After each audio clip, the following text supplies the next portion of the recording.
12. Ormanın kalbindeki büyülü buluşma.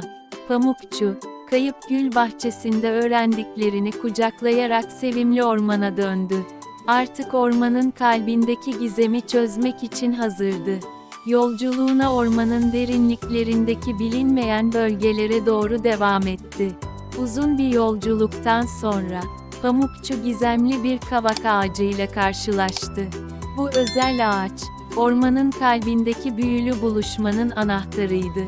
Pamukçu'nun yanına gelerek, ona ormanın eski bir dostunu görmesini sağlayacak sihirli bir tohum verdi. Pamukçu, bu sihirli tohumu alır almaz, etrafında büyülü bir ışık hüzmesi belirdi.